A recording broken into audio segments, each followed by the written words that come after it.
अस्सलाम वालेकुम दोस्तों, कैसे हो? उम्मीद है कि सब खैरियत से होंगे। अल्लाह आप लोगों को ऐसे ही खुश रखे। चलिए आज के किस्से की तरफ बढ़ते हैं। आज का किस्सा बहुत छोटा, मुख्तसर और शॉर्टकट है, लेकिन सबक बहुत बड़ा है। आपको इसको पूरा जरूर सुनना चाहिए। मैं गारंटी से कहता हूं आपका एक सेकंड भी जाया नहीं होगा। अगर आपको अच्छा लगे तो अपने दोस्तों में और अपनों में इसको शेयर जरूर करना। किस्सा यह है कि सुल्तान महमूद गजनवी रहमतुल्लाह अलैह के पास एक शिकारी आया। उसके हाथ में एक चकोर था। चकोर एक परिंदे का नाम है जिसका फोटो आप देख रहे हैं। जिसका एक पांव नहीं था, वो लंगड़ा चकोर था। सुल्तान ने जब उसको देखा तो सुल्तान को वो चकोर बहुत पसंद आया।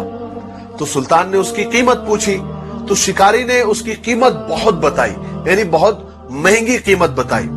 सुल्तान हैरान हुआ और शिकारी से कहा कि भाई ये तो लंगड़ा है, इसका एक पांव भी नहीं है, इसमें ऐब है, तुम इसकी इतनी कीमत क्यों बता रहे हो, इसको इतना महंगा क्यों बता रहे हो?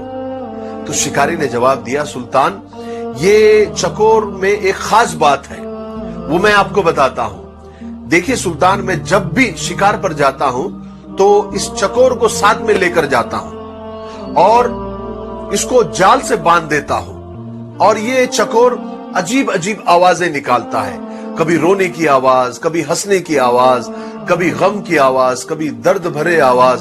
तो इसकी आवाजें सुनकर ये अपने साथी चकोरों को बुलाता है, अपने कौम के चकोरों को बुलाता है और इसकी अलग अलग आवाजें सुनकर बहुत सारे चकोर इसके पास आ जाते हैं और जाल में फंस जाते हैं। और फिर मैं उन चकोरों को पकड़ लेता हूं, उनको बेचता हूं। और इसकी इसी टैलेंट की वजह से मैंने बहुत सारे पैसे कमाए हैं, बहुत सारे चकोरों को फंसाया है, तो इसमें यह टैलेंट है। जब सुल्तान ने यह बात सुनी तो मुंह मांगी कीमत देकर उस चकोर को खरीद लिया। और जैसे ही खरीदा, ऑन द स्पॉट वहीं पर उस चकोर को जुबाह कर दिया, उसके टुकड़े टुकड़े कर दिए। सब लोग हैरान, दरबारी हैरान, शिकारी हैरान। शिकारी ने हैरत से पूछा कि सुल्तान, आपने इतनी महंगी कीमत देकर, मुंह मांगी कीमत देकर इस चकोर को खरीदा और उसको जुबाह कर दिया, उसके टुकड़े टुकड़े कर दिए, क्यों? तो सुल्तान ने उस वक्त बड़े तारीखी जुमले कहे जो हम सबको याद होने चाहिए, जिंदगी भर याद रखने चाहिए। सुल्तान ने कहा, जो दूसरों की दलाली के लिए अपनों से गद्दारी करता है उसका यही अंजाम होना चाहिए, उसको जुबाह कर देना चाहिए, उसको कत्ल कर देना चाहिए। उसका जिंदा रहने का उसको हक नहीं है।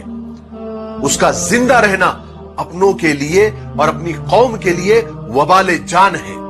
बेशक हमारे अंदर, हमारी कौम के अंदर, हमारे खानदान के अंदर ऐसे कुछ दलाल होते हैं जो होते तो अपने हैं मगर दलाली दूसरों की करते हैं, दलाली दुश्मनों की करते हैं, दलाली गैरों की करते हैं और अपने ही कौम को और अपने ही खानदान के लोगों को दुश्मनों के हाथ फंसवा देते हैं, दुश्मनों के हाथ बिकवा देते हैं। मुझे इसी बात पर इकबाल अशर साहब के कुछ अशार याद आ गए।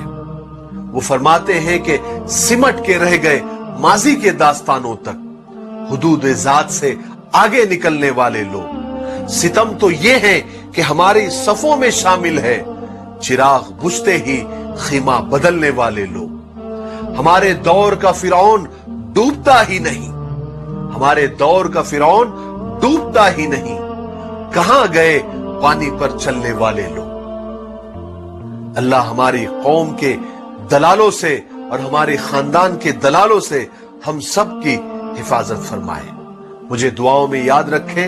अस्सलाम वालेकुम।